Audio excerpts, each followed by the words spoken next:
creating new knowledge systems and create an awareness in terms of food and gastronomy to understand the impacts of the global pandemic.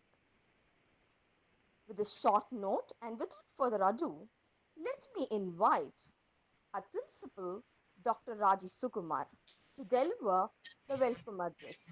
This webinar is certainly the brainchild of our principal. With her insights and exceptional vision, she's always come up with novel need-based themed webinars. Madam, please take over. Thank you, Dr. Shanti. Happy morning to all. On behalf of the teaching faculty, students, the internal quality assurance cell of our college, and on behalf of myself, I welcome all the participants and delegates for this one-day webinar, Culinary Choices and Dietary Concerns of Paradigm Shift. I take the honor of welcoming our Director and Higher and Technical Education, Thiru P.T. Rudragaud. But sir is unable to join us due to his other official commitments.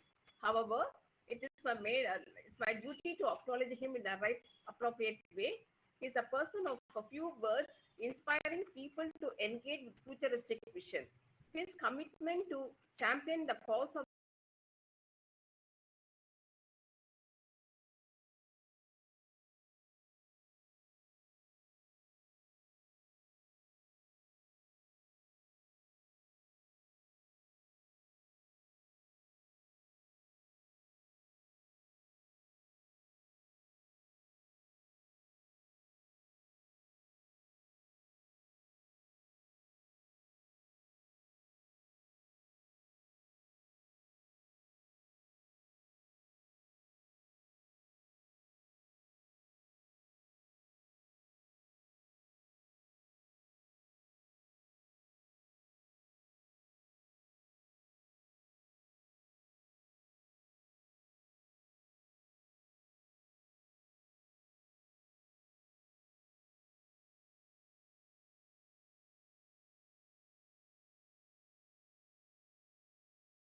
the time I really got to see her potential. She's a multi-talented person, a young researcher.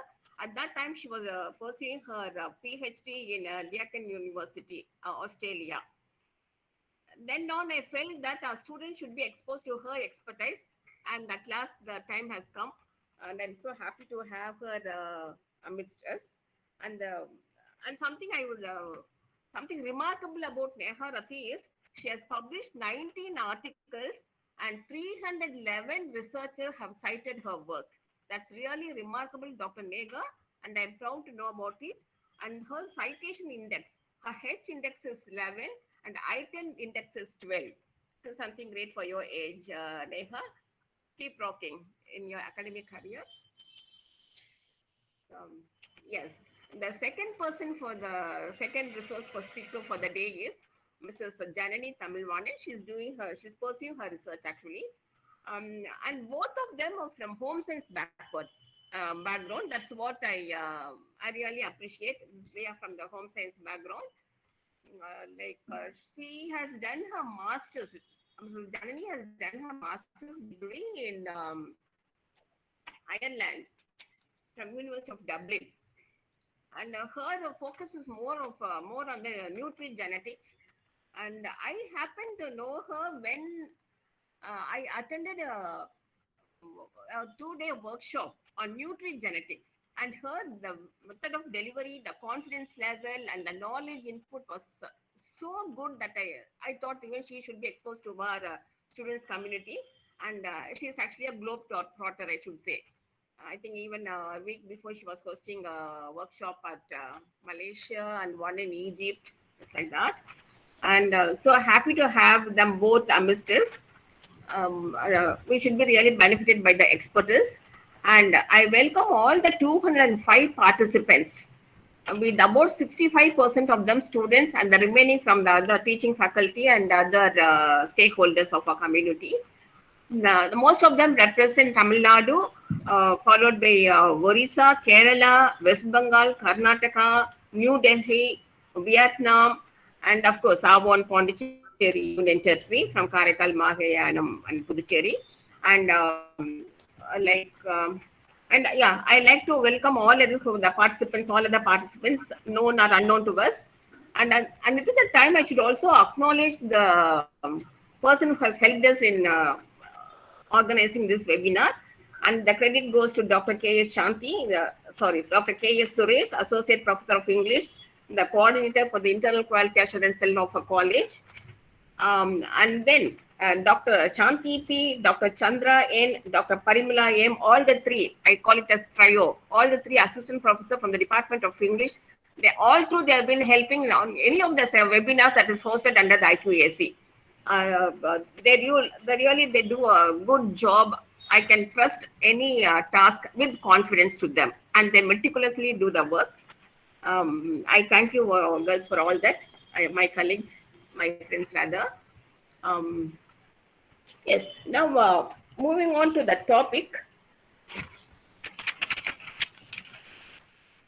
Yes, it's the culinary choices and dietary concerns. We can. I think during the now we'll have to keep the COVID-19 as a standard point. That is before COVID BC, after COVID AC. Okay, before COVID, it was the transition of food intake was from tradition to the modernity. People always went for the Western style of baking, and then using microwave oven, and more of junk foods, baked foods, and which was not actually user friendly for the Asians. It was the transition was from tradition to the modernity. But during the COVID-19, there was something stumbling, not the same modern thing. People started running before the traditional the foods that can native foods that can improve the immune system. And the post-COVID days, the contemporary days, a few months I should say, we can see more and more of people going for the native food, and also they show more interest in raising up the kitchen gardens. I feel that's a good change, one thing. And this is about the food choices and food behaviors, which the first speaker will be addressing. And the second half, we can see that all through all along, it's not the post-COVID COVID or pre-COVID days, but all along, the diet prescription is gradually moving from disease-based diet prescription to personalized nutrition. Okay, a personalized nutrition is the diet prescription based on one's own. It's more individualized based on one's own gene or the genetic makeup. And the second speaker of the day, Mrs. Janani Tamarwanan, she'll be addressing on these lines. So I request all the participants to be benefited, and yeah, and thing. And the first session will be more of research oriented. So even the researchers can be benefited by the methodological part of pursuing a research study. So with these words, I end my session. I think I can move to the first session for the day.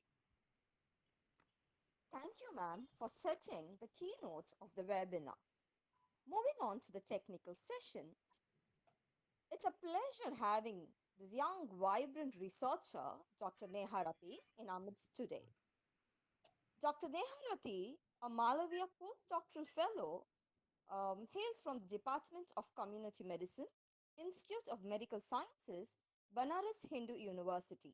She'll be delivering a talk on the transformation in culinary behavior during COVID-19, which will be a qualitative study she's undertaken.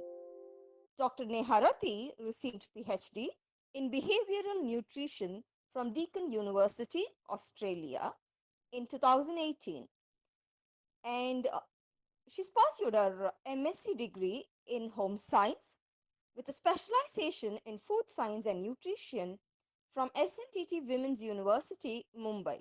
She received her undergraduate degree in Food and Nutrition from Jadavpur University, Kolkata.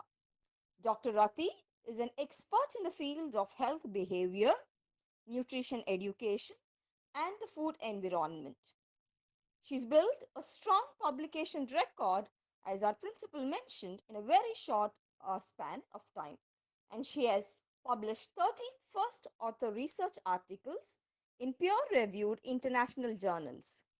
Based on her research track record, Deakin University awarded her with a Higher Degree Research Publication Award. She is also a recipient of two prestigious postdoctoral fellowships of India. Dr. Rati, as you people would have known by now, has a versatile background, and she has also worked as a nutritionist for adults with obesity and children who are underweight. Dr. Neharati, we are all ears. To hear your talk, in which you'll be mapping the nuances and the politics behind food consumption and the transformation that has happened in the Indian context. Over to you, Dr. Rati.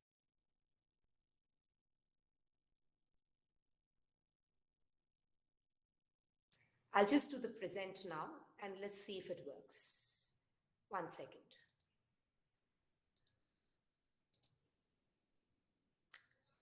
Can you see my screen?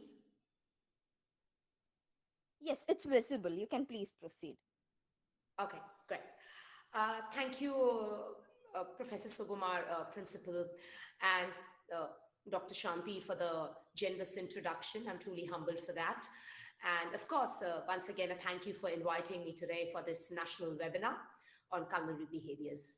As you can see on the slide itself, the title of my today's presentation is Transformation in Culinary Behavior During COVID-19, a Qualitative Study.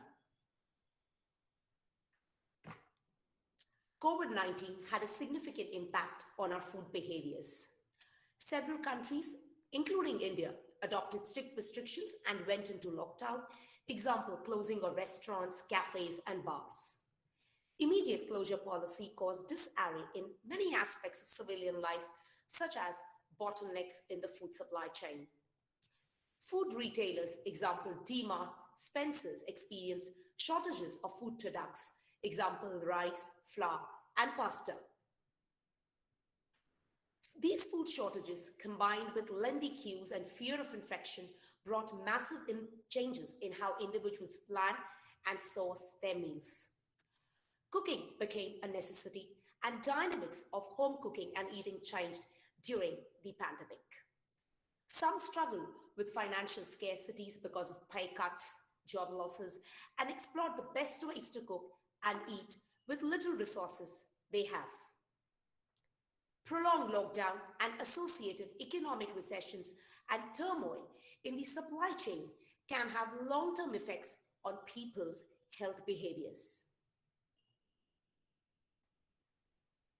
Moving on to research objective, this study aims to explore Indian food gatekeepers' perceptions of challenges and opportunities they faced in planning and cooking during COVID.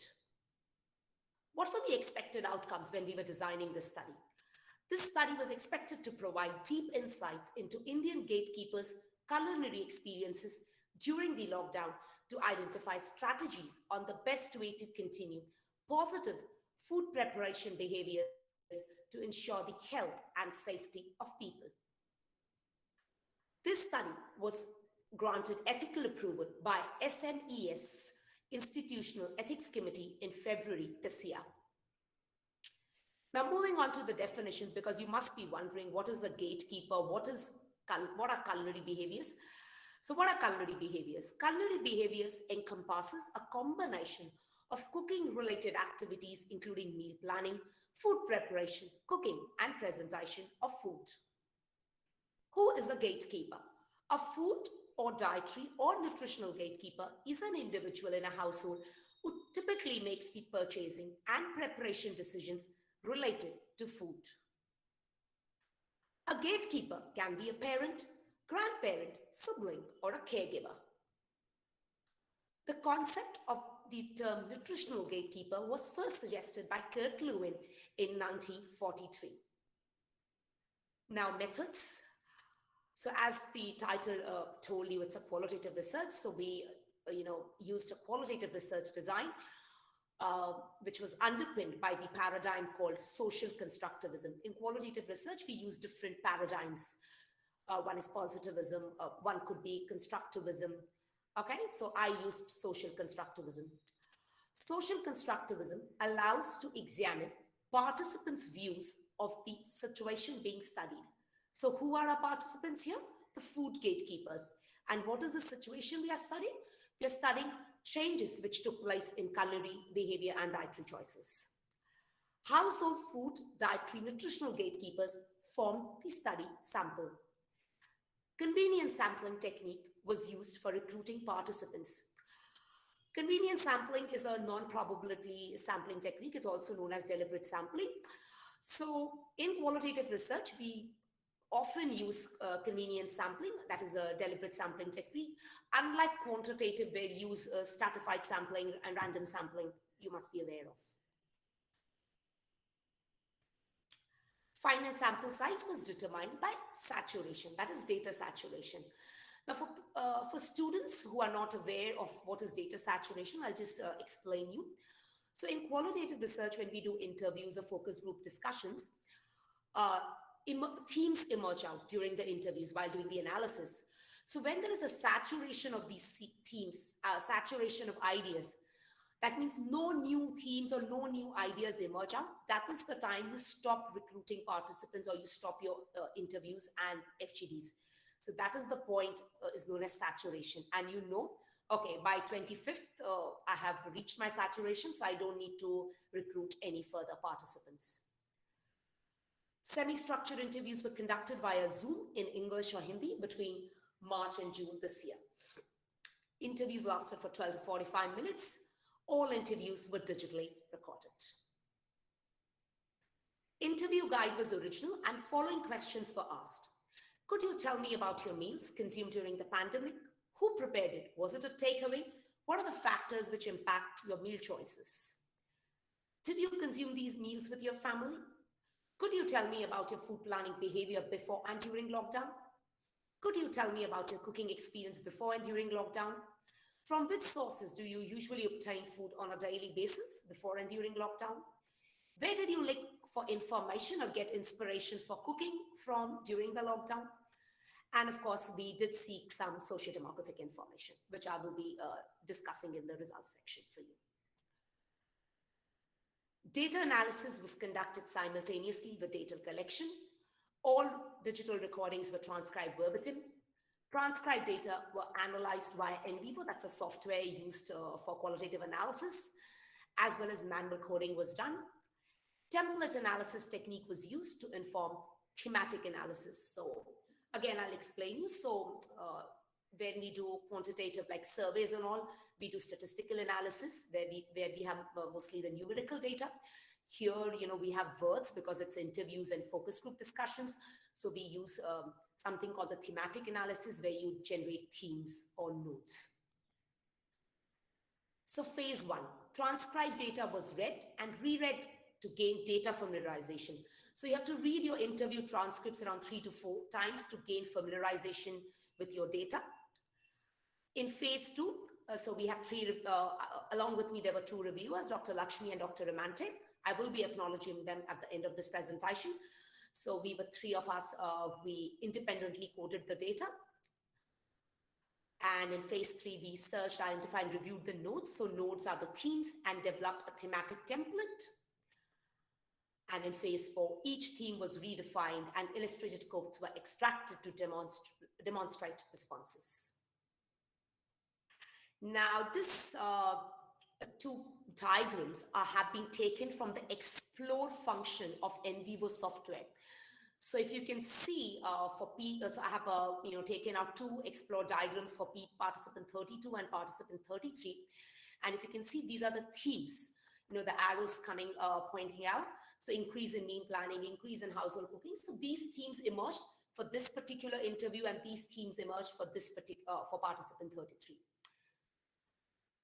Now, in the results, moving on to the socio-demographic items. So if you can see, majority of my sample was middle-aged, that's between 41 to 50 years, with around 62%, you can see.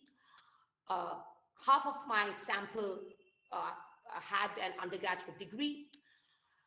5 of our participants did lose job. And I did calculate the socioeconomic class according to the B.G. Prasad's economic scale, where we can see a sample was, kind of predominated with upper and the middle class. And, I'm sure everybody must be aware of this. Many households did report a reduction in income, and this thing was also seen in our study, where around three-fourths, that's around 71% of our participants reported reduction in their family income during lockdown. Now, moving on to the themes, that's the main thematic results. So there were three main themes which emerged out. One is transformation in cooking experience. Second theme was changes in food shopping and meal planning behaviors. And third is modified dietary choices and behaviors. So now, in the following slides, we'll be discussing, each theme in detail. So the first one, transformation in cooking experience or culinary experience, as you can say. So what are the sub-themes here? Increase household cooking, experimentation in the kitchen, food-related activities were shared amongst family members. So I have some quotes to share, to justify my themes. So in qualitative research, we generally give quotes. So one of the quotes here from participant 26 is, during lockdown, my maid was not coming, so everyone used to help little. In lockdown, I had to cook more because everyone was at home, and even the frequency of cooking full nutritional knowledge, therefore, is more closely related to behavior rather than declarative knowledge, because it deals with the knowledge of action. Okay.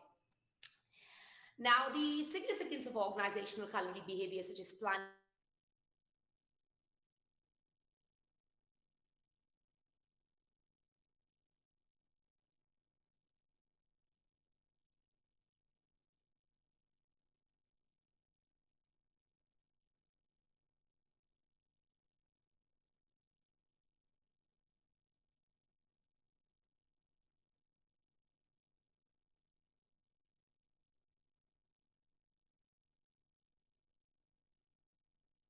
Ragi. So, we should promote that. We should, when I said that web-based nutrition programs, I think one segment of that program should cover, the low-cost recipes utilizing these indigenous millets. Future research could explore whether the newly adopted healthy culinary behaviors sustain post-COVID.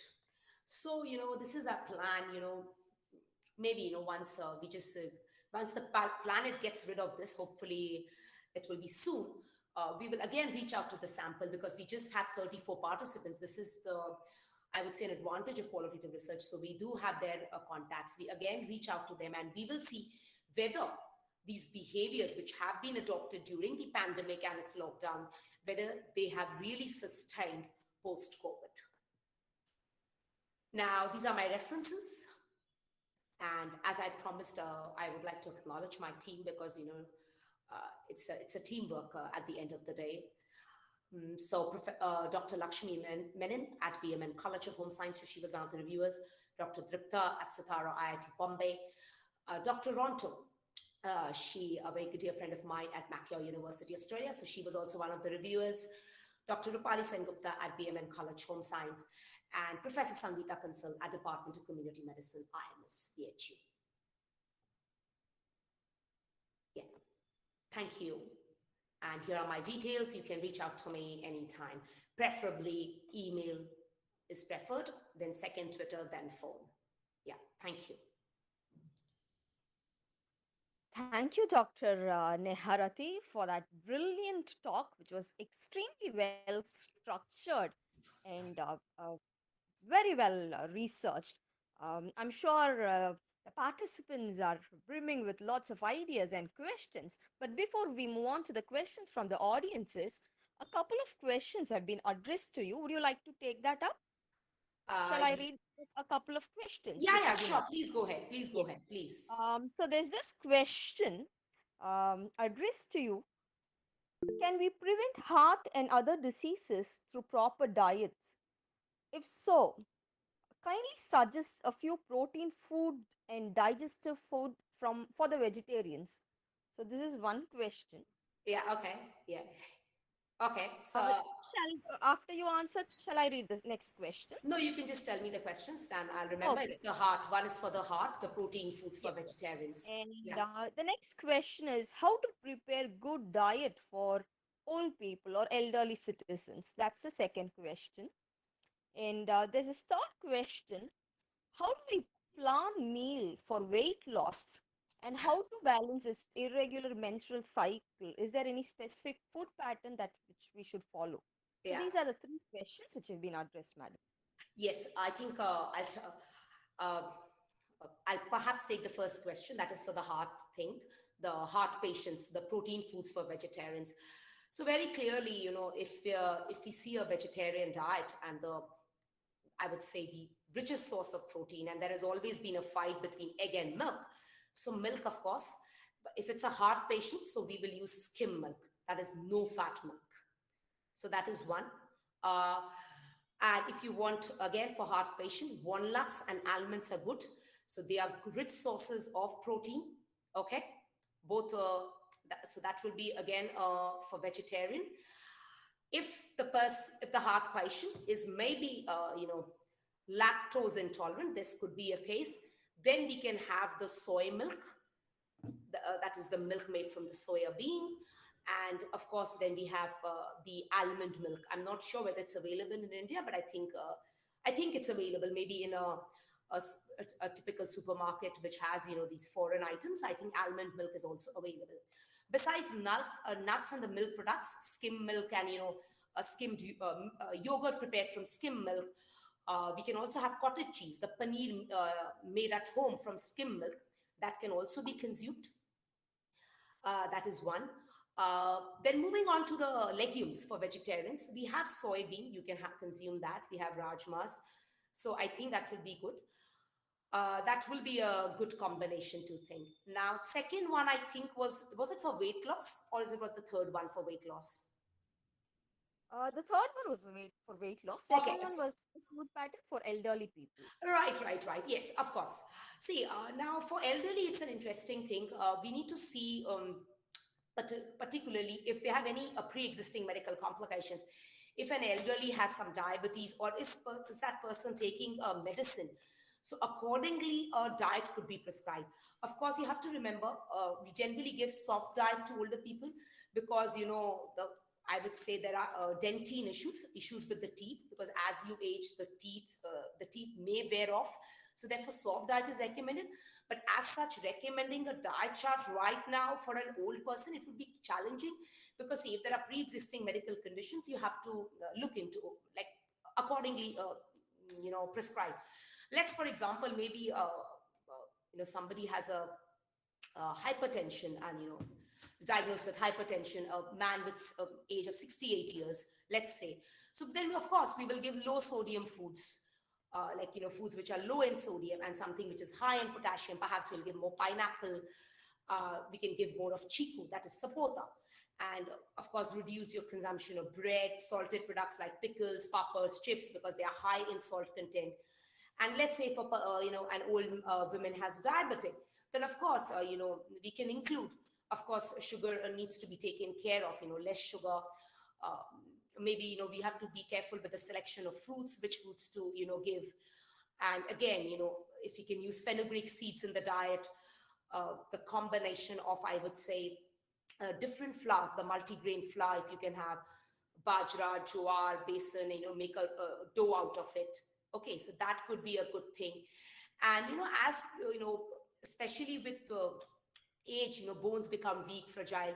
So you need to have a lot of milk products, to keep your bones, the calcium and the phosphorus content in the right place, because milk has that perfect calcium and phosphorus ratio. And secondly, I would say, increase the consumption of ragi. Okay, so ragi powder, you can, I would say, just, wash the ragi, put it in the sun, germinate it, then dry roast it and make a powder of it. And you can make a dough out of it, or put it in milk, have it as a powder in the milk. So yeah, that will help, taking care of your bones, because you must have heard a lot of problems. Yes. Yeah, and there was something related to menstrual cycle, I believe. If Yes, yes, Yeah, yes. There was a question. yeah, I think, What diet has to be being very followed? frank, I don't have much idea about this menstrual cycle. So maybe if the other technical person is aware about it, may answer that. But yes, I can tell you some tips about weight loss, because I generally give diet charts on weight loss. So again, it all depends on your calculation, where your obesity. It depends. We do the BMI calculation. I hope everybody's aware of it. Weight in kgs, by height in meter square. If it's above 25, then between 25 and 29, it's overweight, and above 29, it's obesity. So accordingly, we give a diet chart. Of course, we don't give high calorie foods during that time, I would say. But again, it depends. Giving a diet chart over YouTube or over this presentation, it is very person specific thing, because maybe somebody is obese, has PCOD, then the diet chart will be different for a person with an obese person with diabetes. So I think, yeah, but of course we will give low calorie foods, skim milk to be continued, more of fiber to be included in the diet. That I think I should have mentioned for the heart patient also. Okay. So more of fiber, so include more of fruits and vegetables, fresh, include sprouts in your diet. Yeah. Yes. Yeah. Thank you, ma'am. That was great. We also have a couple of questions in the chat box. Uh, Shall I read them out or? yeah, if you, Yes, I will. yeah, please Ramya do. has asked that was there any inclination towards revival of traditional recipes during pandemic, especially for boosting immunity? That's Was there any interesting. kind of Yeah, yes, yeah. Hello, Ramya, for that interesting question. Now, coming on to the recipes, I don't know about any recipes, but yes, something which repeatedly emerged during my interview was that kadha, that tonic, herbal tonic, which we make with tulsi, ginger, clove, cinnamon. So that was quite, common. But as such, any immunity booster recipes, uh, at least in my 34 interviews, it didn't emerge. Now, moving on to that, your first question, revival of traditional recipes. Of course, see, everybody had time. Some people had dal ka halwa and all, made dal ka halwa, jalebi, these are our traditional, first. So kind of revival was there. But as such, I don't think there was any immunity booster recipes, if I remember as of now. And since I've already submitted a paper to Appetite, so I have thoroughly gone through my interviews. Yes, tonic, everybody was consuming. The kadha, what we were saying. Yeah, I'm not sure what it is called in Puducherry, but in north and the east, we say, herbal tonic kadha. Yeah, you add, jaggery, you add honey to it. Yes, yeah, yes. Shreya Sarkar has asked the next question. Yeah, dietary She is, supplements. I yeah, can read it. Yeah, I can read yeah. it, Dr. Shanti. Is there any dietary supplements beneficial for kidney patients along with medicine? Yeah, thank you, Shreya. Again, I'm not the right person because I don't have a degree in dietetics. So I will not be able to answer this whether there are any dietary supplements beneficial. And I would, this is my personal thing. I don't know, many people may get offended. I would never recommend supplements if there are if anything can be rectified, any disease can be rectified through natural diets, what's available on our planet, which is indigenous, please use that. It's good to be away from supplements, because I know many gym instructors, when they, I have many of my friends, sorry, not friends, I would say family friends who, who have opted for weight loss, have gone to gyms, and they've asked for protein supplements. I don't think we need supplements. If things are available in the natural form, and if I think they should be consumed first, because our body absorbs it at quite faster and earlier pace as compared to supplements. Yeah. Yes, but in particular, I am not aware of any supplements as such, because I don't recommend them and I don't endorse them at any cost. Yeah. Thank you, Dr. Rati. Yes. Now we open the session for the audiences. They can unmute their mics and register their feedback of this particular session, and also pose their question to the to the subject expert. I think Dr. W.V. Balaji has raised a hand. Hi. Yeah, ma'am. It was intended Okay, okay, to okay. sir. I hope I know that would. everybody's coming with a dietary supplement to me. I think there's another question. I think I'll just see the question once again. Yeah. Yes, is it Divya? Divya, yeah. Divya, yeah. So Divya asked me, is there any dietary supplement beneficial for diabetes patients along with hypertension? Again, Divya, I'm not a person who recommends supplements so easily. So that's why, perhaps that is the reason of my low level of awareness. But yeah, having said that, I can tell you some good natural foods which will help you to, fight with these two diseases. So one could be, as I earlier mentioned, fenugreek, methi seeds, if you're aware of. There are two ways of using it, and I'm letting you know how to do it. Either you soak it overnight and have it next day with water, but some people find it very bitter and it's, quite pukey. Second is a very good way. Just take the dry fenugreek seeds, roast it, okay? Lightly roasted, maybe just for 2 minutes. Dry roast it is, and just powder it and mix it with your flour. You consume it, and the entire family consume it, and I'm telling you, there are no harmful effects of consuming fenugreek seeds. So you can definitely keep your blood sugar levels at bay. Second, I again mentioned it before, and I'm again repeating myself here right now. uh, the mix of flours, use your jowar flour, use your bajra flour, use your besan, use your atta, use your ragi. So ragi will also help you give you your calcium. Again, besan has, it's good in protein. So I would say, it's a combination of these flours. When you make a dough out of it, it's really nutritious. It's going to help you curtail your sugar levels. And of course, when it's hypertension, avoid all high sodium foods like bread, the normal bread.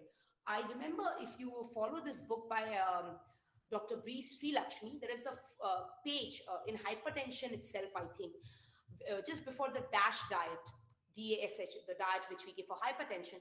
So she gives a very big list of foods with sodium content, high sodium, low sodium, and bread comes at the top, if I'm not wrong. And there are chips, there are pickles, and she also gives a chart, Dr. B. Lakshmi, with foods with high glycemic index, which will shoot your blood glucose level fast, so you avoid them. So she has that high glycemic index food. So you can have a look at Nutrition and Dietetics by Dr. B.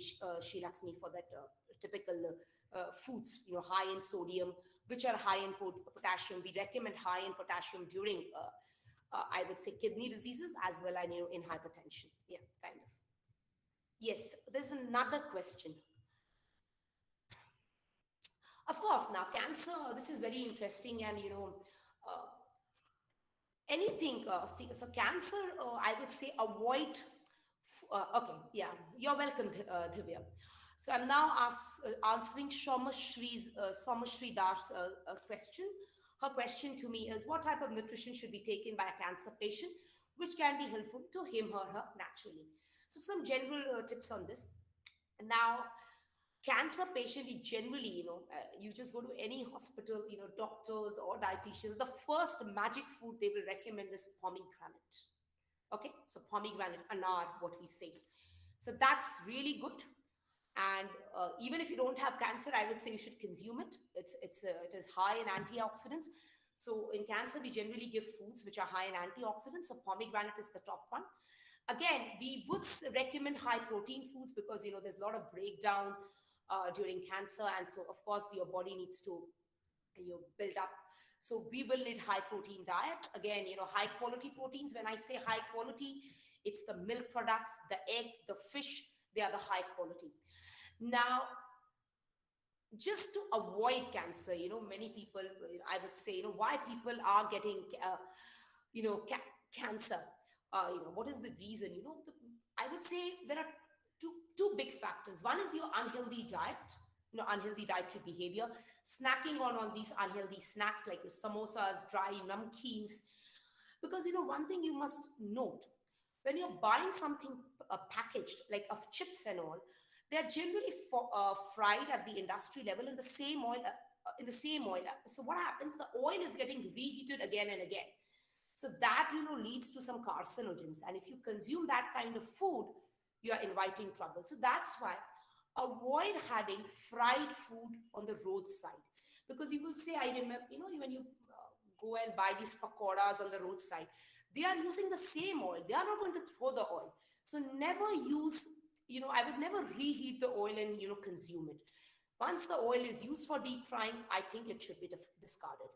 because this is one of the reasons, because it leads to the development of carcinogens, and of course that will lead to carcinoma, which is cancer.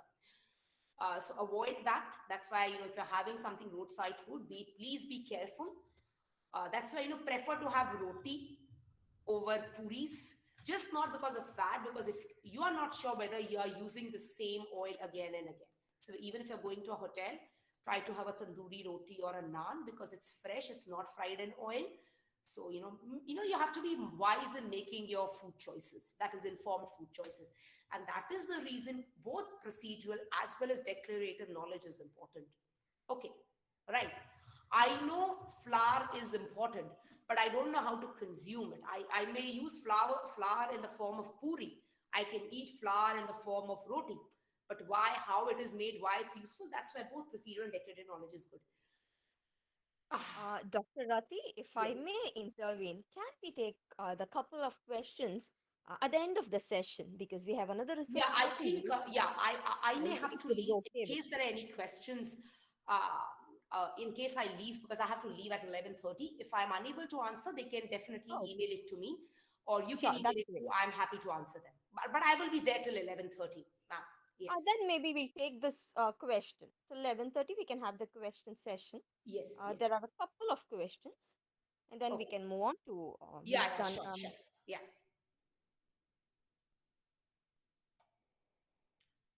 So shall I answer right now? Sure, ma'am, you can. Okay, okay, okay. Yes, fine. Sorry for intervening. Dr. Shanti, Janani has joined the second speaker for the day. Why can't we have the question session at the end of both the sessions? Yeah, I think Suguma man, that will be great. And in case there Yeah, are any, if I have to leave, please, the both of questions, you can. yeah, Yes, yes. the questions can Shanti, be posted to me, and I will email Yes, you all yes, the ma'am. questions. yeah, Yes, yeah. we'll move on now. Yeah, yeah, Okay. yeah. Thank you. Thank you, Dr. Rati, for patiently answering all those questions. It was a brilliant session. It was a pleasure listening to your research. Thank you. Uh, Now, moving on to the second session, technical session of the day, we have Ms. Janani Tamarwanan, the nutrigenics expert in our midst. She'll be talking about nutrition, the emergence of DNA based diets for health and disease prevention.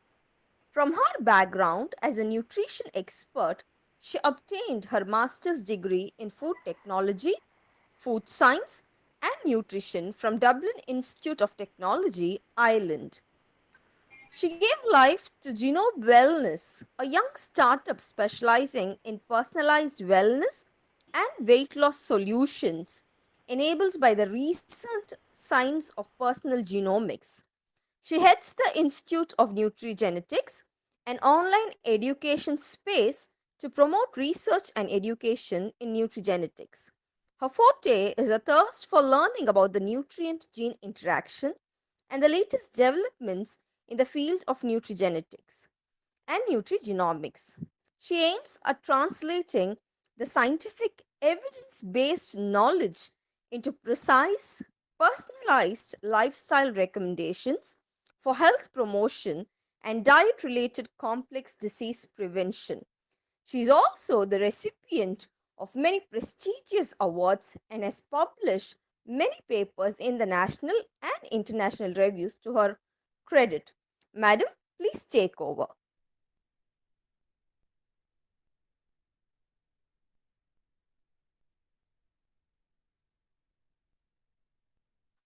Ma'am, please unmute yourself, ma'am. Yeah, thank Thank you, you. Dr. Shanti, for the nice and warm introduction. And good morning to everyone present here. And I'm really glad to see good numbers after the lockdown. I'm not sure if you're in live session there or you're all virtually connected. I guess it's a virtual meeting. And I think in a lot of places we are resuming back to physical meetings. And it's good that you're interested in such topics and then like participative. So I look forward for more discussions towards the end of my session where the question and answers can be kept for the end. And I would like to have share a few of my thoughts and expertise on nutrigenetics. So, which is nutrition, as we have named the title of this session. So, it's something that's a kind of a new paradigm shift that's happening in this domain of nutrition and wellness industry, which I would like to give you a kind of an overview in the time given. So I would quickly go on to my presentation.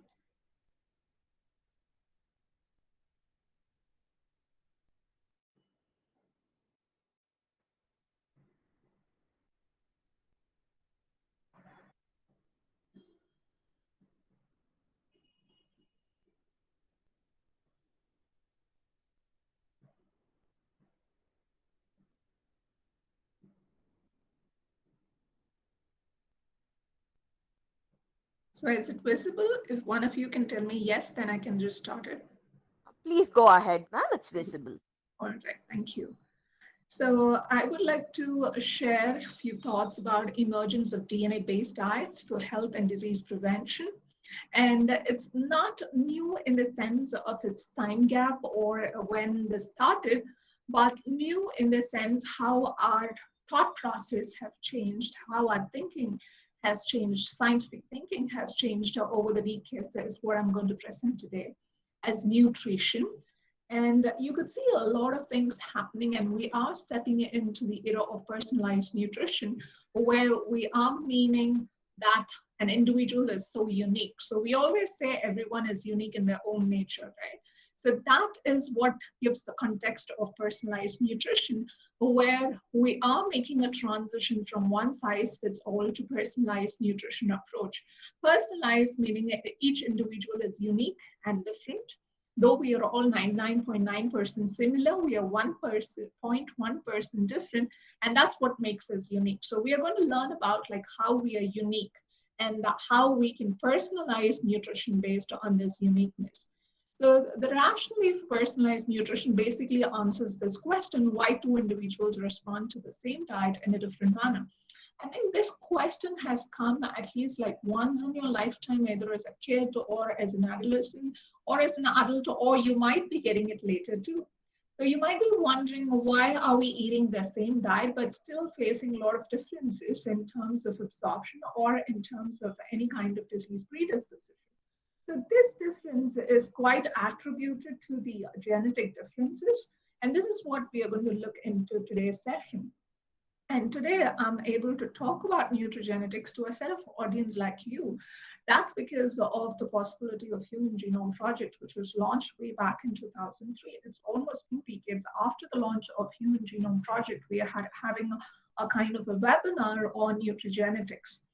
And what happened in this Human Genome Project is they started decoding human being. So they got the blueprint of life, human life. So once you have a blueprint, then what you'll be able to do is you may be able to, build a human being.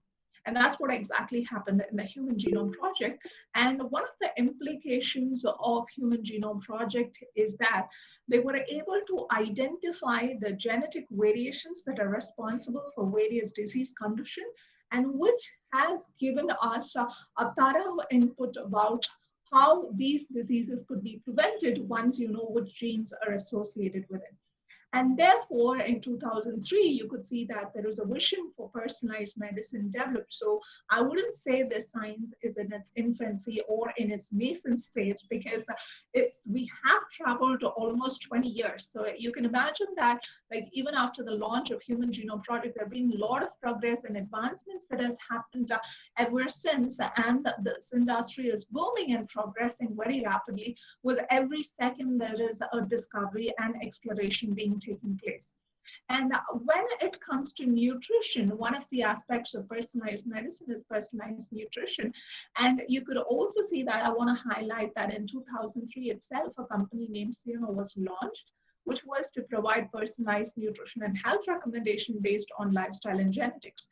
So there are a lot of things that are happening in this space of personal genomics, so where there are a lot of progress in terms of application in clinical use. So whether you're a dietitian or a physician or a person from nutrition or biochemistry or biotechnology background, so you have a lot of scope that's been developed ever since the launch of Human Genome Project. I would say this is a milestone in the human history because it's 13 years long project where scientists across the globe culminated and they started decoding the human genome.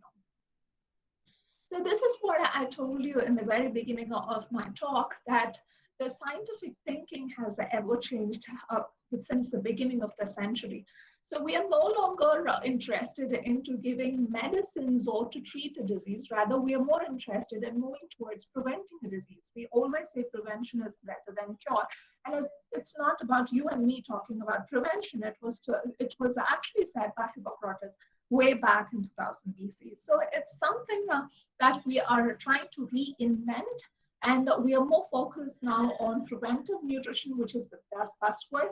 So even a baby now wants to predict its future, meaning that what kind of predisposition that he might have in the future. So look at the Times Magazine cover. So you could find a baby with a lot of questions. So it's just a scientific horoscope, I would say, where you will be able to know what kind of disease predisposition that you have. So it's more kind of predictive. And at the same time, it's also preventive. So you could actually, you have heard about Angelina Jolie, who is a very famous Hollywood actress. So she underwent double mastectomy, which means like removing her breast, seeking that it would actually reduce her risk for breast cancer because her mother died out of breast cancer. So this is also something preventive and in a kind of extending your lifespan after knowing about your disease risk. So this is something which will actually extend lifespan of people because, and it's also about healthy lifespan. It's not living with a disease or living with a medication cost or a burden, but living peacefully and healthy till you age or till you live here. So this is something where we are changing in our thought process. So from treating a disease, looking at to discovering a medicine for a disease and moving towards preventing it. So why to take metformin or insulin every day and then to explore more about insulin rather than why not we think about in what ways we could stop taking insulin or in what ways we could prevent people from taking insulin is what this personalized nutrition all about. And also when it comes to nutrition specifically, we have like a lot of dilemmas and controversies that have been surrounded around nutrition because every time you talk about fats, each one of us has different perspective to it, and then we add our biases to it. And even if you say that you will make a decision based on a scientific research article because you want always evidence-based, you could find 100 research articles today in PubMed supporting the consumption of butter, as well as 100 plus articles which is against and which quotes about the risk of adding butter. So you can't rely on something, and it's a dietetic fraternity as a whole. So they don't take a standpoint as such because it's very difficult because we have our regional differences, preferences, personal bias, scientific bias, and so on. But if you are putting the rationale at an individual level, you might not go wrong because you're following something which is unique to that individual, naming the genetic basis of an individual. So I would like to take a simple example. So the best example you would have seen across in a very kind of day-to-day life is, so you might have seen a person dying at a very early age, like at about like 30 or 35, maybe of sudden massive heart attack. And you would also look at some individuals who smoke heavily, I would say like chain smoker who lives longer, or a person dies out of cancer at a very early age, and a person with a kind of a very bad lifestyle lives longer. So we might find this as what's happening. So is it like not useful in following such a good lifestyle because like they die at a very young age? And this could be actually explained with the help of this health pendulum, which is gene diet interaction or gene environment interaction. So it's always the interaction between yourself along with the environment which determines your overall health or outcome, which means that if you look at the left-hand side, you would find that all the factors are listed in red. So it includes susceptibility genes, that is genes that makes you predisposed to certain disease condition. And if you have a combination along with bad lifestyle factors, say smoking, alcohol, or poor diet, So this is actually like it will push the pendulum towards disease. Whereas when you take on the other side, all are marked green, so which is like good genes or genes which protects you against certain diseases. And when it is coupled with good lifestyle factor, it pushes the pendulum towards health. And majority of the population lies somewhere in between because we have combination of both good and bad factors. We need to understand it's not just the genes that determine your destiny. So you shouldn't be just complaining about your genes. So most often what people do is, so I have bad set of genes from my mother and father because they're both diabetic, so I'll become diabetic one day. Not necessarily. If you have good lifestyle factors, it might help you to reduce the risk. Probably instead of diabetic at the age of 50, you might get diabetes only at the age of 70 or 75. So this is one way of delaying the onset of disease. Or if you're very Madam, stressed, extremely sorry for intervening. The yes. slides haven't changed. Uh, is there Oh, any technical error, or can I please remind? It's just a reminder okay. because Is it not changing? I've almost come to the sixth slide now. no, madam, we are just able to see only the first slide. Oh my God. Okay. Thank you. All right. So I've just stopped presenting it. And Maybe you can restart the slide show again. You can share it again. okay.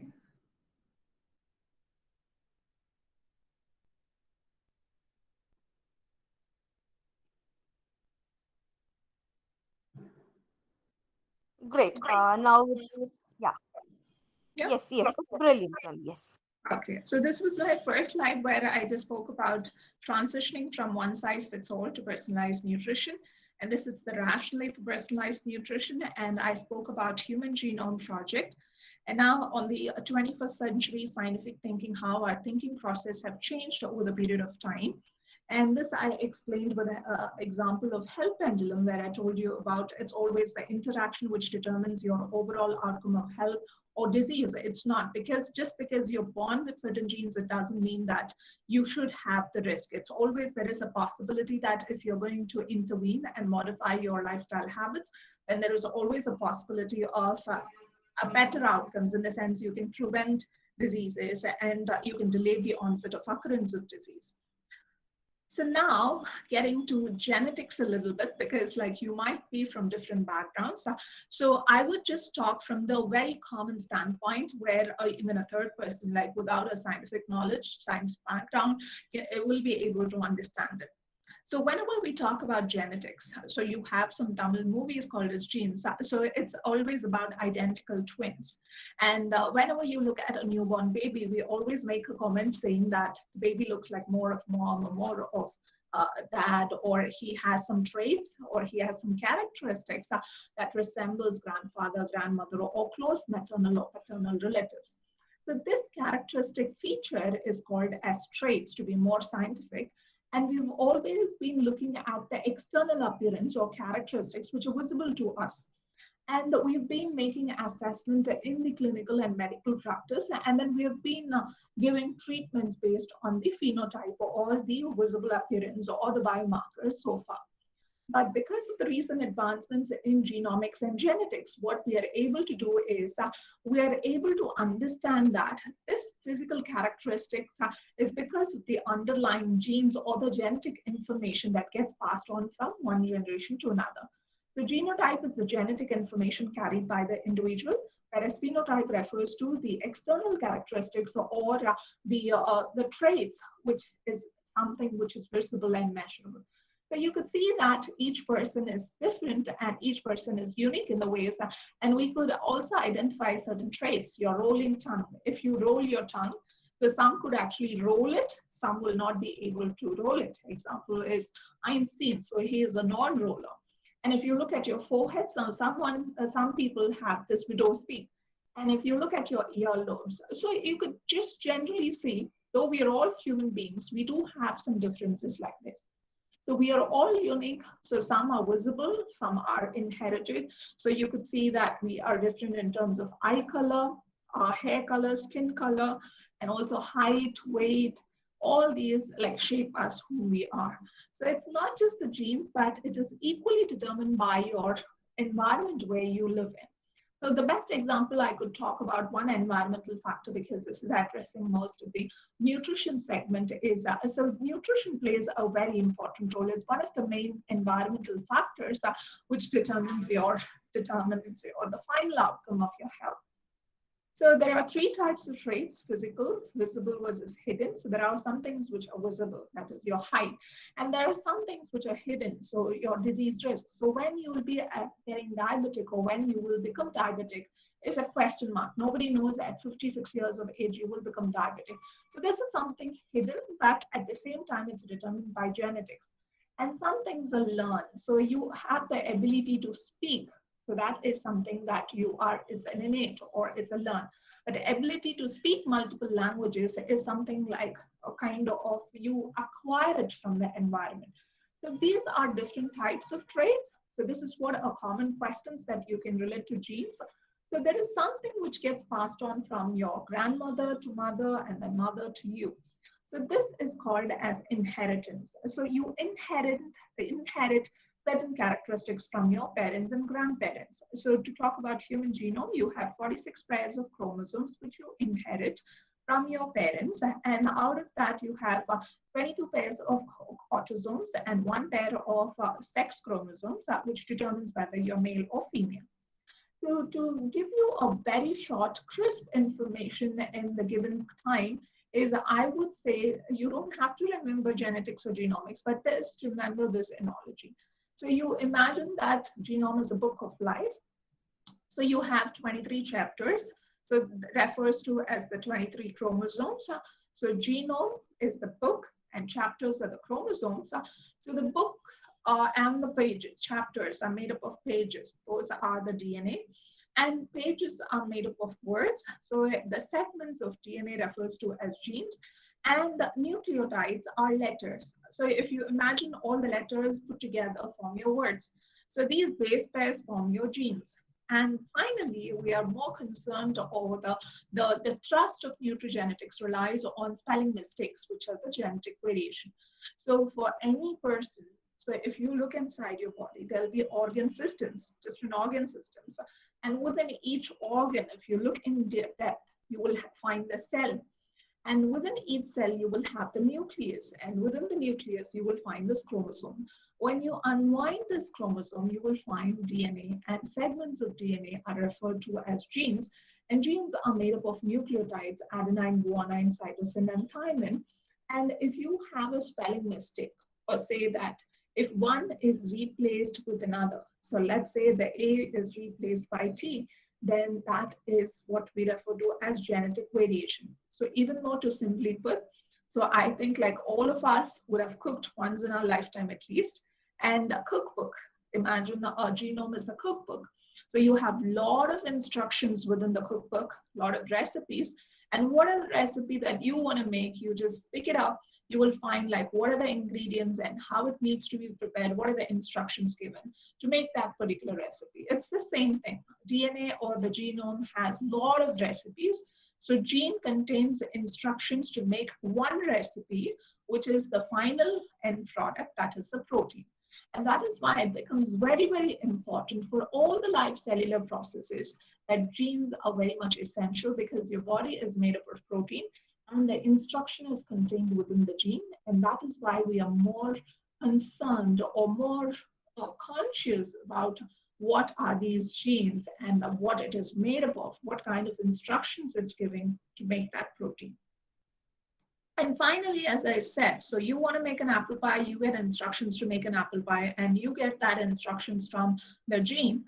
But still, if you have a different recipe, or if you don't have that particular ingredient, still you will get a pie. So instead of apple pie, it could be pineapple pie. So that is what variation is all about, genetic variation. So why you and me look different is because of this genetic variation. So we always say that it's because of your genes you look good. It's because of your genes that you're healthy. Not necessarily. So it could be a combination. And to be more scientific, it's not the genes, but the gene variations that we carry contribute to these differences. But we always need to understand it's always nature versus nurture. Nature is something that you're born with, and nurture is something that you're nourished by the environment that you live in. So likewise, I would like to highlight it's also about individual choices. You always have a choice to make good and healthy food habits and good and healthy lifestyle habits. And it's also your preferences that determines who you are. So it's genes and its interaction with the environment and also the choices that you make gives you the final outcome. So always be conscious and be aware of what is good for you, and thereby you will end up in a more healthy lifestyle. So when we talk about these genetic variations or DNA sequences, so if you line up all the nucleotides together, A, G, T, C, A, G, T, C, so imagine that I'm the individual one and you're the second individual. So we have the DNA sequence lined up like this. And if you are one of the nucleotide is actually replaced with another or substituted, then what could happen is that this is what we refer to as single nucleotide variant. So either in the place of one nucleotide, you could have another nucleotide, or instead of one, you could have many, which is called as insertion or deletion polymorphism. So not to worry if you don't know about these terminologies, but I just want to reach out to you that this is what genetic differences mean, and this is what refers to the cause of difference in us. So why we look and act differently and why do we behave differently is because of these sequential differences. So this, we call it as single nucleotide polymorphism or SNPs. So where like it could be either substituted or deleted or it could be added. So this is what is contributing to the human metabolic individuality. So what happens is these SNPs are given numbers to be more scientific by various databases. So because we have a lot of SNPs, 20,000 SNPs so far identified. So the DBSNP database, it's a kind of a database for short genetic variations. So if you go to the MCBI website, so each of these SNPs are given numbers. So it's a very scientifically based, evidence-based approach that we are, following here. So once a researcher or a scientist like you discovers a SNP, it's then sent to NCBI to assign for a number. So wherever you see this R is followed by a number referred to as SNPs.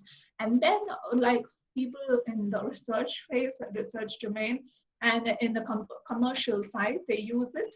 And they actually it finds its application in many industries as such.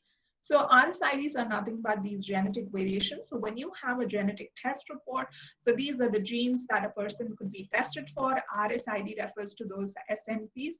And just like your blood type, you will also get your genotype. So this is how you might expect in the future. So imagine like 10, 15 years back, hardly we could find any blood test labs. It's only like one or two here and there. But now after COVID testing, you can imagine like every street in the world has a testing center, not only genetic testing, but blood tests have become very, very cheap and it's very economical and it's easily available. So you can get a sugar test done for 10 rupees, right? So you just go and then like do an AccuCheck or like whatever company that you are doing, it's a glucometer and a glucose strip. So the more the volume, the lesser the price, and it's more affordable and it's more easily available. So you could imagine that the genetic test will become more prominent in the future, just in another 5 years down the line. So you need to be really aware what could be, you will be able to use from it or utilize the information. So just like your blood test, you will also find the genetic test with this piece of information. So there are hundreds of nutrigenetic trials published every month, and these are very specific journals that I want to highlight. And these are organizations and institutions which talks and speaks about nutrigenetics and nutrigenomics. And now coming on to what exactly nutritional genomic means, it's actually taking us towards personalized nutrition. So you have a two-way relationship between genes and food. And we always interchangeably use these two words, nutrigenomics and nutrigenetics. So just, I would like to use this opportunity to distinguish between the two, where the food interacts with the genes or the gene structure.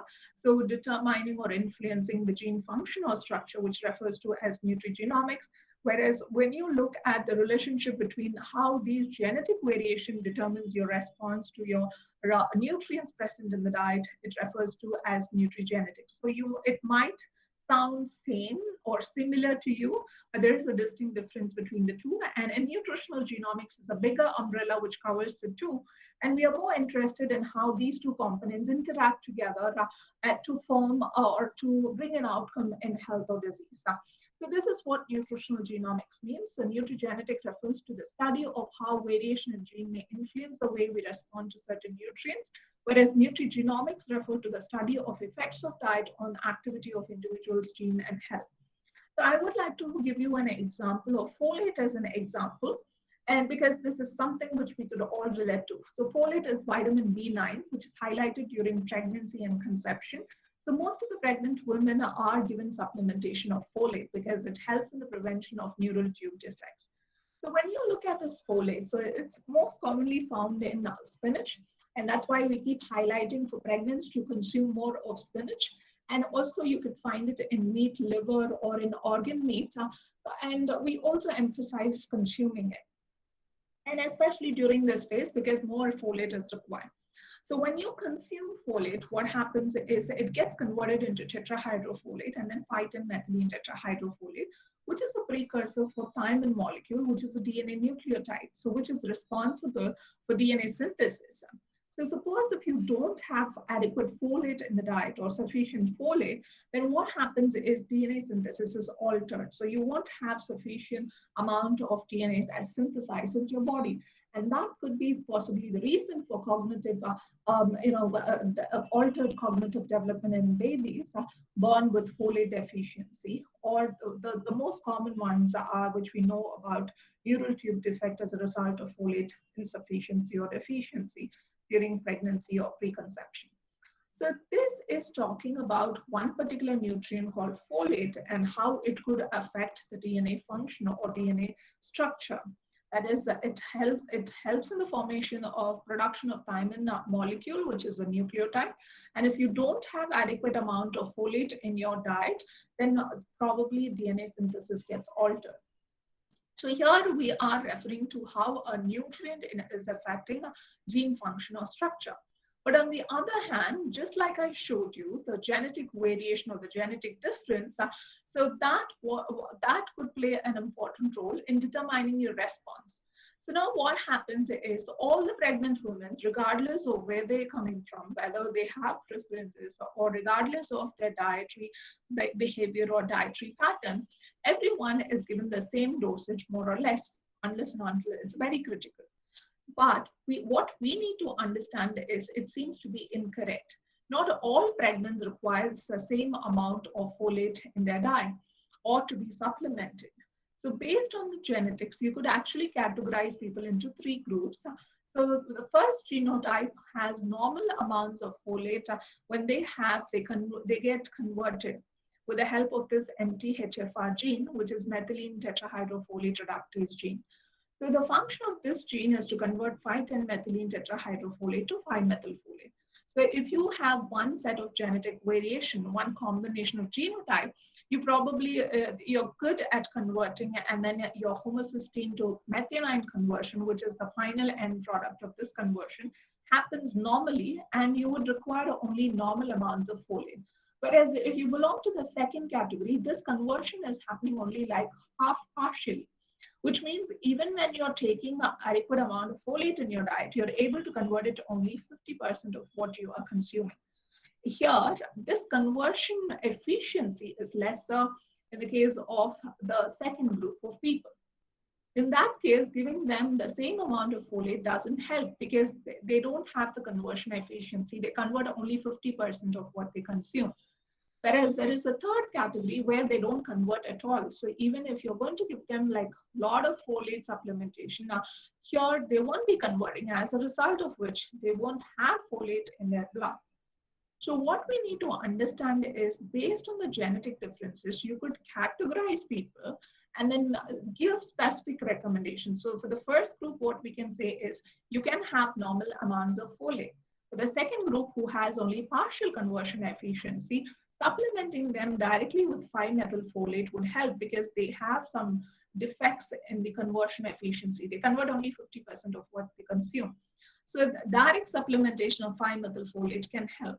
And for the third category, who don't convert this at all, so where they have a very defective, conversion efficiency, and they are at the higher risk of elevated homocysteine, because this is linked with homocysteine levels, which is actually increasing the risk of heart diseases. Elevated homocysteine is an indicator of heart disease or increased risk for heart ailments. So what happens is this third category of people can either be given supplementation of 5-methylfolate, so they surpass this conversion step, or what we can do is we can restrict their methionine in the diet, because methionine has a tendency to recycle back to homocysteine. So here, based on the genetic variation, we are categorizing the individuals, but not looking at the individuals as a group of population. So the first category is given a different set of recommendation. Second category is given a different set of recommendation, and third category.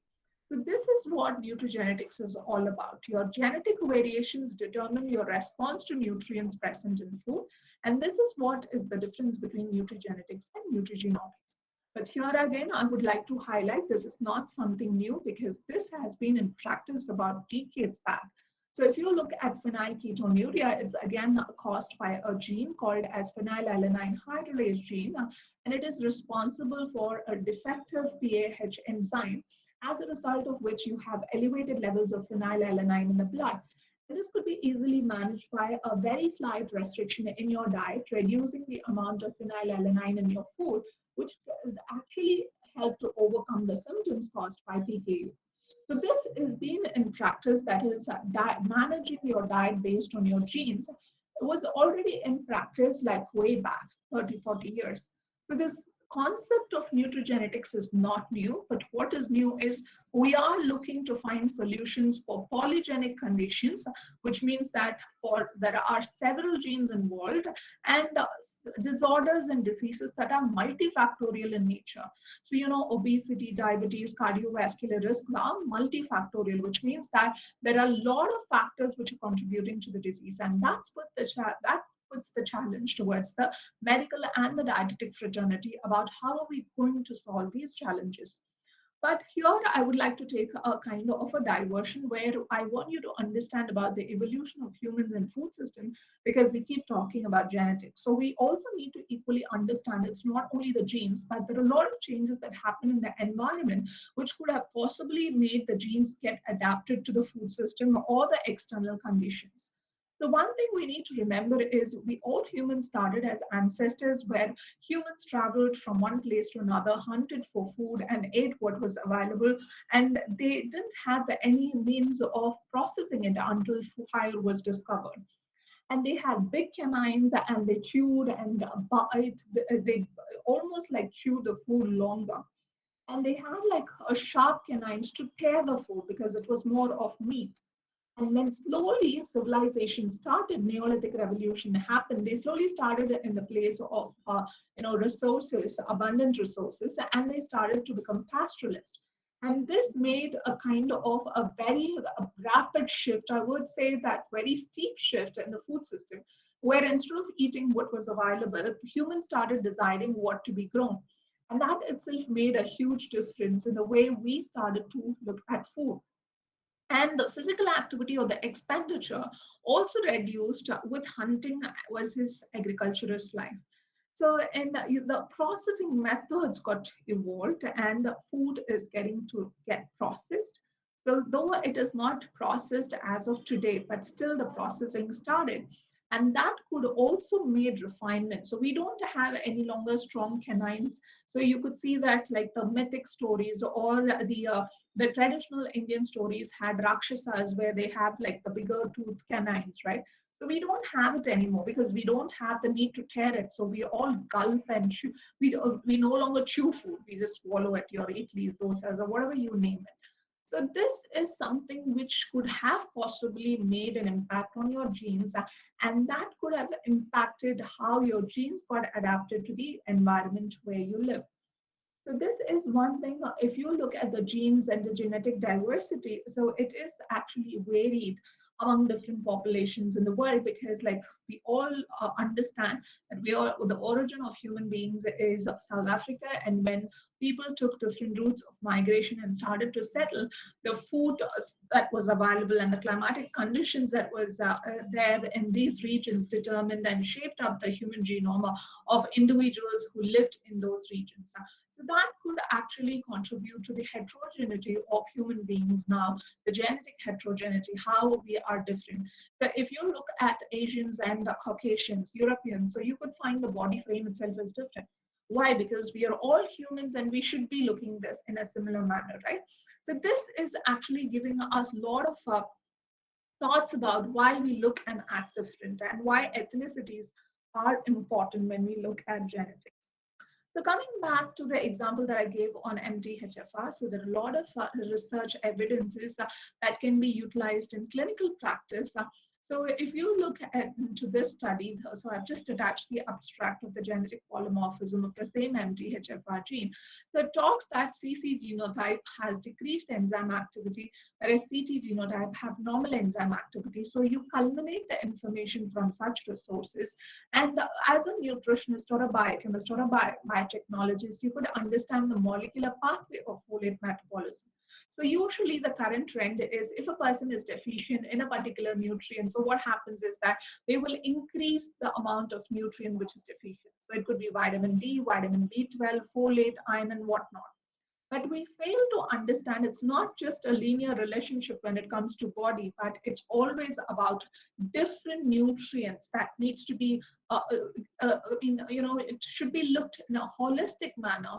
For example, if you look at the folate pathway, though I'm not like scientifically sounding as I am, because this is just a pathway which shows you the folate metabolism. So what happens to the folate inside your body? So even if you're having a deficient level of folate, you need to understand other nutrients will also contribute to your folate status and not just folate. But now what is happening is if you are deficient in one particular nutrient and you find it out through a blood test, you take it to a doctor and the supplementation is given for that particular nutrient.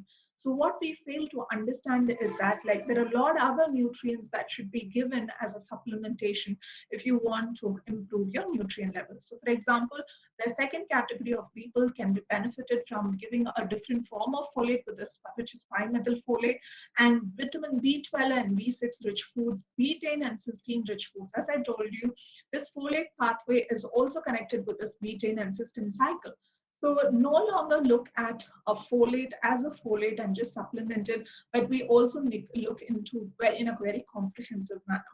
So this is what moving away from population-based approach to gene-based individual dietary advice. So you no longer look at a population as a whole with similar requirements, but what we will start doing is that we will identify individuals, substratify the entire population based on the genetic information, and then we would categorize based on their genetic information. So for CC genotype, which is having decreased enzyme activity, we would be giving all these recommendations. Whereas CT genotype, the individuals who has very normal enzyme activity, you would be recommending only folate-rich food. So this is substratifying the population based on the genetic information and then giving more specific recommendation instead of looking the population as a whole. So what you could find with genetic testing or what kind of information you would get from this genetic information is you can determine how you respond to particular nutrients, whether you have food sensitivity like lactose intolerance, gluten intolerance, and whether you have weight gain tendencies, whether you will gain weight, lose weight, why are you not losing weight, why are you finding it difficult to lose weight, and why do you gain weight with certain foods. So all these can be determined with the use of genetic testing. So the very simplest of all food sensitivity is lactose tolerance. So if an individual is consuming milk or any dairy products, and if they have symptoms like diarrhea, vomiting, or kind of bloating, then we say the person is intolerant to lactose. But now we also have a genetic underlying mechanism. So where we have found out that it is the LCT gene that encodes for lactase enzyme, which is contributing to this food sensitivity of lactose intolerance. So if you ask me whether milk is good or bad, it entirely depends on your genetics. because it's only 10,000 years ago people started drinking milk. And if you look at the regions where they're able to tolerate milk, so if you look at the graph here, it shows the prevalence of lactase persistence allele. That means that the percentage of population in the world who can easily and effectively digest milk, it's only one third of the population. So contrasting. So we all drink milk and we use dairy products regularly, and it's become an integral part of the diet that we need to really understand. It's quite a controversial thing and contrasting, because human doesn't have the ability to drink milk, but we still keep drinking without knowing it's so inappropriate for our body. And even to be more specific, when you take Indians, so there is a genetic study which is being done long back, and what they are showing is so mostly it is the North Indians and the Eastern Indians who are good at digesting or kind of metabolizing milk, because if you look even within India, the dietary guidelines are given for the entire Indian population. So they don't consider these differences while giving out the recommendations. So it has to be personalized using genetic differences also. So if I'm giving or suggesting 3 to 4 cups of milk for a South Indian who might be lactose intolerant, so it's actually doing more harm or increasing his risk for metabolic syndrome instead of actually doing good.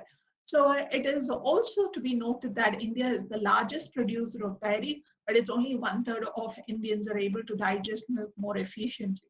So what we need to understand is, because these advancements have given us or empowered us with a lot of knowledge and information, it's good to check what or where we stand exactly, whether we need to include certain foods, whether it is more appropriate for our genetic tendency.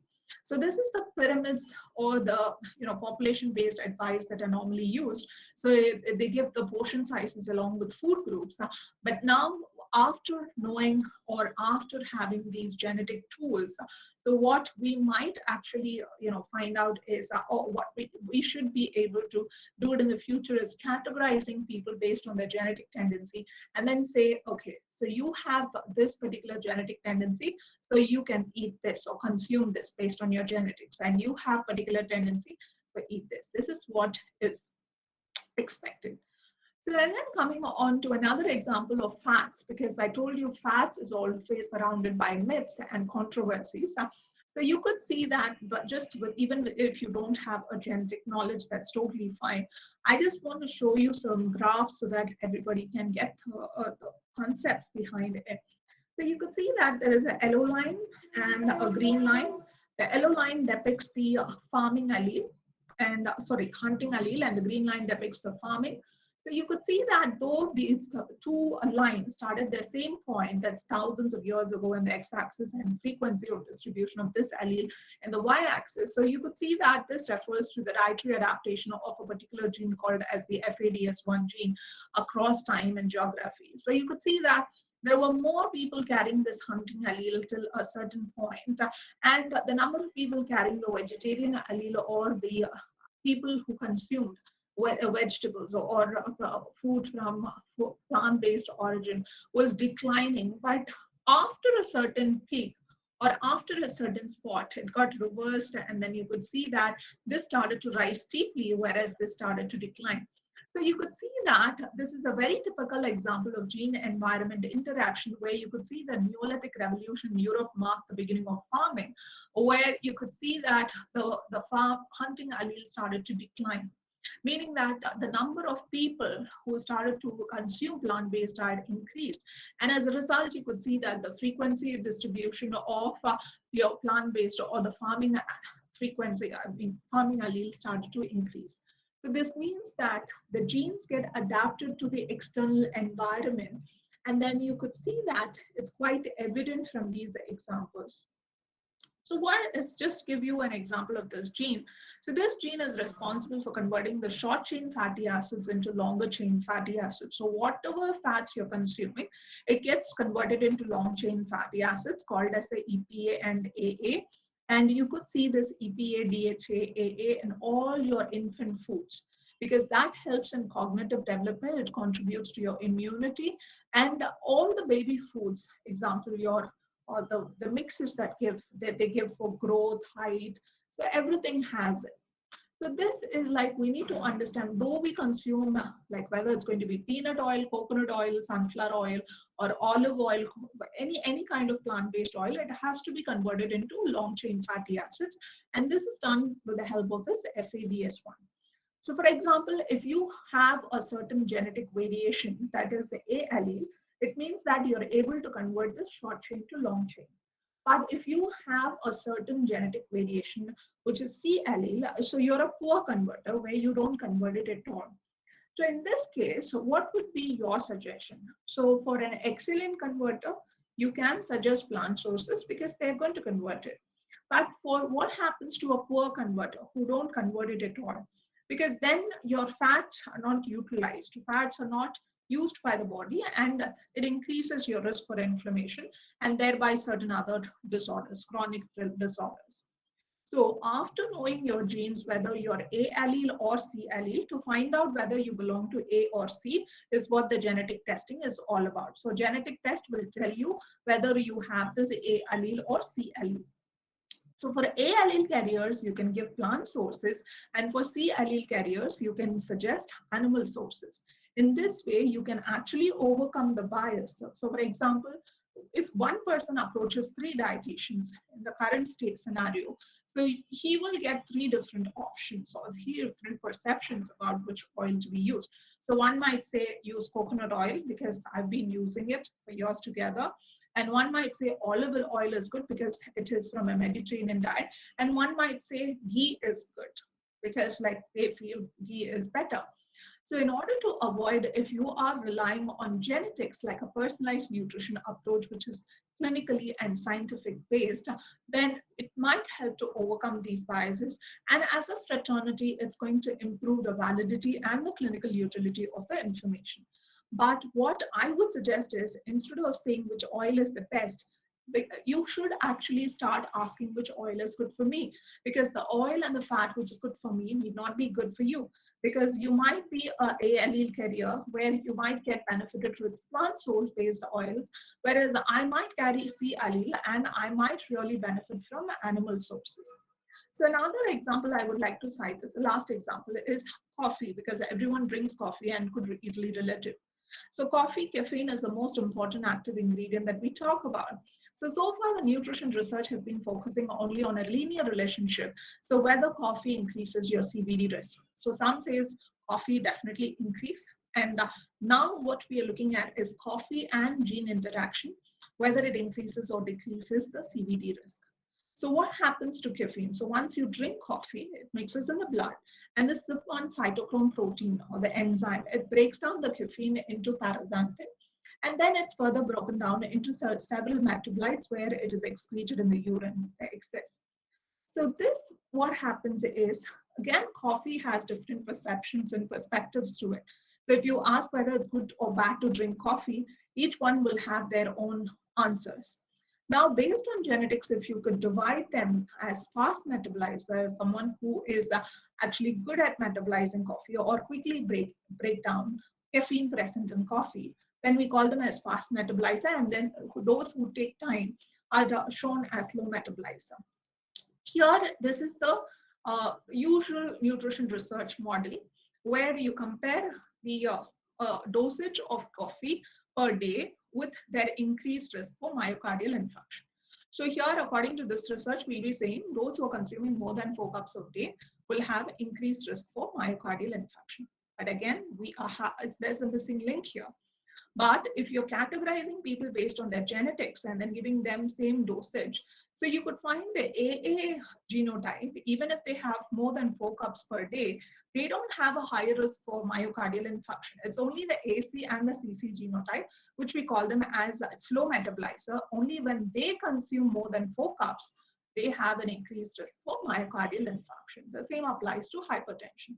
So it's not about how much coffee you drink, it's about what genes you carry, what genetic variation that you carry, and how it is interacting with the food that determines your risk. So for example, once you start to explore nutrigenetics, you could categorize people, substratify the population based on their genotypes, and you could start giving them different recommendation or different dietary suggestions. So for example, the one who is a slow metabolizer can be given these fruits, foods like broccoli, cauliflower, cruciferous vegetables, which are known to increase their caffeine metabolism. And those who has like a fast metabolizer, in case like we want to decrease the speed, we don't want to actually do it, but these are, there are caffeine inducers and there are certain drugs which will inhibit. And likewise, there are a lot of genes involved in caffeine metabolism, not just the cytochrome genes, but there are a lot of genes. So now we understood that it is not just the genes, but it's also the environment. So the current scenario is you always take a blood test when you go to a dietitian or a doctor. You look out for signs and symptoms. You take a dietary call. Now it's time to also include genetics. So anthropometry, biomedical, clinical signs and symptoms, dietary assessment. This is what indicators of dietary assessment we usually do. But in addition to this, what we can do now from now on is we have information about these genes and the genetic markers which are associated with each of these indices, and we'll be learning how to integrate it, which forms the basis of DNA-based diets. I think this is more reliable, more kind of clinically valid, and it's more evidence-based. So in the future, I would say we have already started to exploit the omics technology for nutritional research. And this is the way forward. And you could see I have spoken only tiny bit of the genomics here today. I think it's not even, 0.11%. And we have layers of omics, epigenomics, transcriptomics, proteomics, metabolomics, and phenomics, which will be integrated in the future for devising your meal plate or designing your meal plates. So which is really more exciting. So I would like you to look at a bigger picture rather than looking only at genetics, because it's only 2% of the human genome has been discovered so far. So with this 2%, we are able to learn and understand and evolve so much more. So there's more to it. So these are steps involved in genetic testing. So we are no longer into just labs. So it has crossed the labs and it's coming and hitting the doorsteps of the humans, where you will be able to get the benefit of understanding human genome. So this is a simple step, the value chain. So the door, it reaches to you at the doorstep, the saliva collection kits or the sample collection kits. So, and then once you collect your sample of blood and if you give it to your lab, so you don't even have to walk. It's all done in e-commerce platform, and they will decode the order of nucleotides, just like I told you, the sequence and whatever is of interest to you. So suppose you want to find out whether you are, why you are obese and what is increasing your risk of obesity. So that genes, those genes that are related or associated with obesity can be actually decoded. And then we will identify the SNPs that are linked to disease or the traits. We produce then clinically useful interpretation and results, just like your reports. And finally, it reaches the clinical practice. So this is like a saliva kit.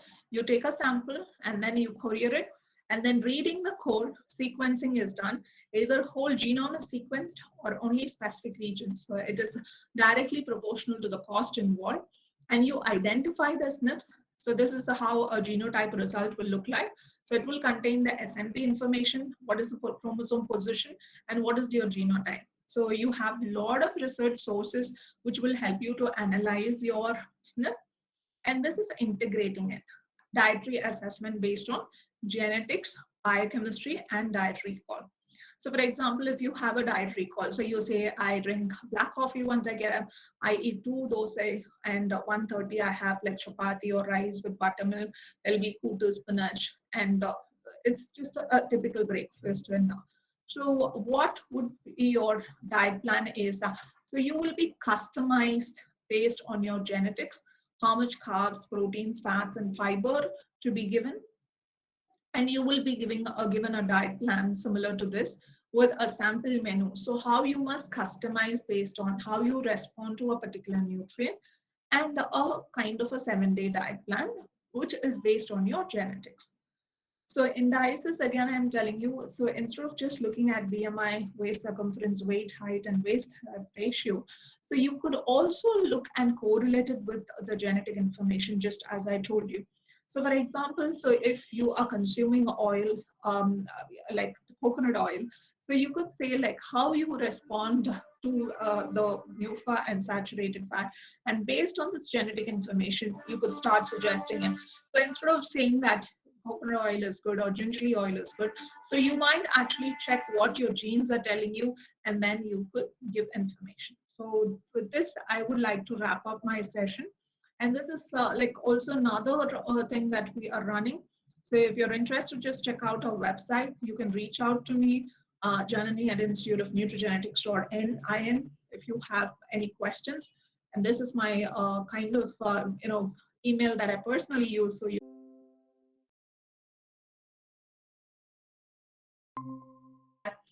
you can just log into the genetic testing company, order for a genetic test.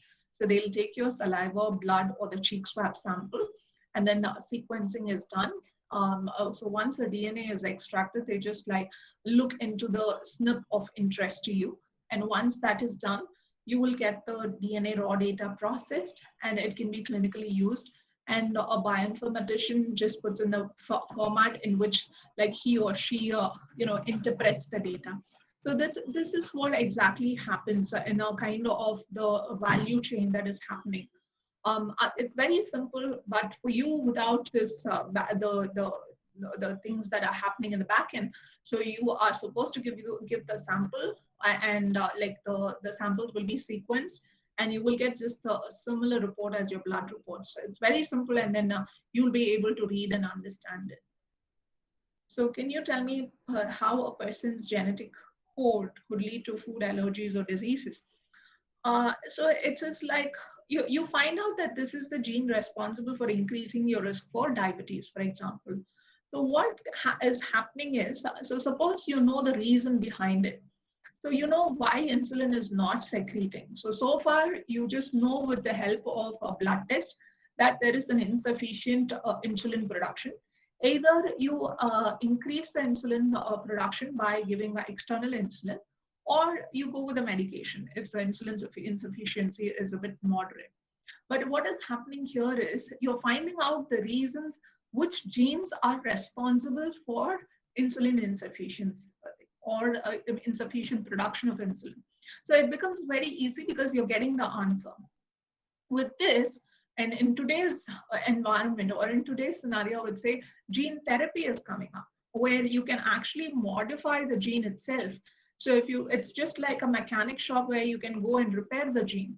So it has come to that level because you know the answer. So far we've been finding out the answer which is responsible, and we're making a probable guess. So this is what the whole thing is all about. So once you know what is causing the food allergy, which gene is causing, so probably you can modify it by giving appropriate dietary recommendation, or probably you could start giving an alternate treatment. The simplest example is, so you're just giving metformin to a person, but his diabetic levels remains the same, and his severity and comorbidities of diabetes is increasing day by day.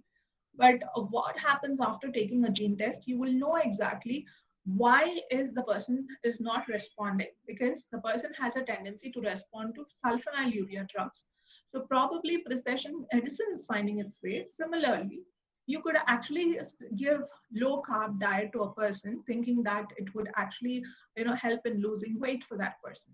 But what you come to know with a genetic test is the person has a genetic tendency where they don't really respond to low carb, but instead if you're giving a high protein diet, they might lose weight because their protein metabolism is far more effective. So instead of following a trial and error method, what you're doing is you're avoiding a trial and error and giving more precise and accurate recommendation. So this is what is different between the personalized nutrition or genetic test is bringing about in the lives of the people. Any other questions? I think, Koel, did I answer your question?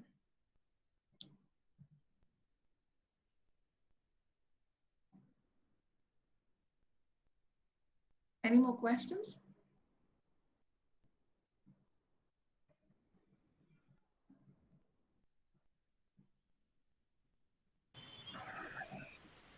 Shanti? Okay, ma'am, thank you. Maybe they'll mail, they'll write to you. Sure. Um, That was a very brilliant session. Thank you. We had two very young, scholarly, dynamic uh, leaders in their own way who spoke with clarity and sheer brilliance. So now, now let us move on to this oath of thanks. Thanks. I request Dr. K.S. Suresh, Associate Professor from the Department of English, who also coordinates the IQAC of our college, to deliver the oath of thanks.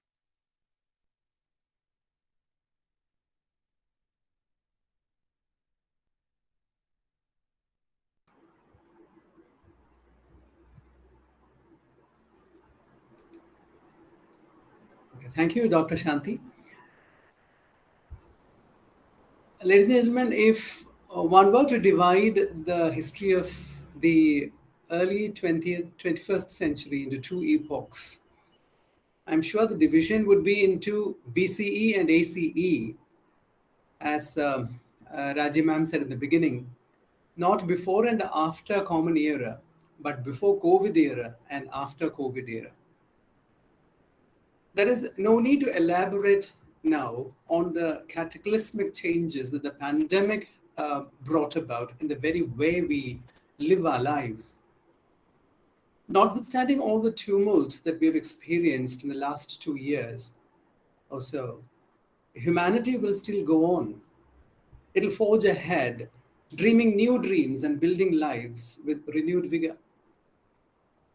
The survival of humanity is firmly founded on the spirit of resilience hardwired into our systems.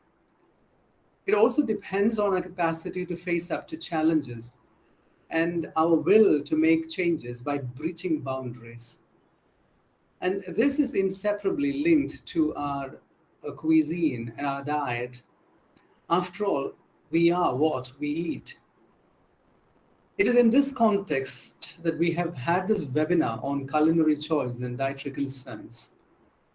Dr. Neha Rathi and Ms. Janani Tamarwanan, our eminent speakers, have given us much food for thought today. We can't thank them enough for spending their time and for sharing their expertise through informative and insightful sessions. Bharatidasan College and its IQAC wholeheartedly thank Dr. Rathi and Ms. Tamarwanan. Many thanks are due to the participants of this webinar who enthusiastically took part in the proceedings. Friends, but for your interest and participation, this program would have been a non-starter. We are thankful to our principal, Dr. Raji Sugumar, for coming up with the idea of this webinar, found brilliant guest speakers, and kickstarted the proceedings today with a short speech. Let me thank the Director of Higher and Technical Education, who's always encouraged the initiatives of our IQAC. I should also like to formally thank the permanent organizing team of IQAC webinars, Dr. Chandra, Dr. Parimala, and Dr. Shanti. It is their enterprising work that has seen our webinars grow in stature during the past year. I sincerely hope this program met its objectives and your expectations. We should love to hear from all of you. Your feedback will be appreciated. Thank you very much for being here. Thank you, sir. A gentle reminder to the participants, the feedback link has been posted in the chat box.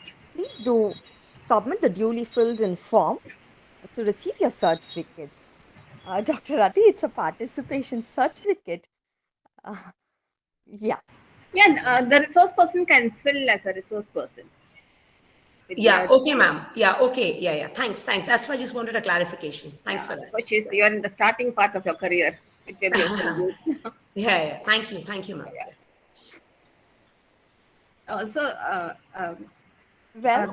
Thank you, Dr. Neha and Janani. It was a wonderful session, as Suresh and Shanti had spent. It was a brilliant session, the clarity in delivery and content. Okay, we'll be in touch. Thank you, Dr. Rathi and Ms. Tamarwanan, for the very informative sessions and talks which we had today. Thank you for sparing your precious time with us and enlightening our young audiences and faculty members. Well, Now that we have had our food for thought, I know our hunger for food also has to be satiated. So we'll break now, and as we draw near to the end of this webinar, we promise to meet you in another interesting webinar very shortly. So please, audience, thank you. You've been great sport. Do join us for the next webinar. Please fill in and submit the feedback. Thank you, one and all.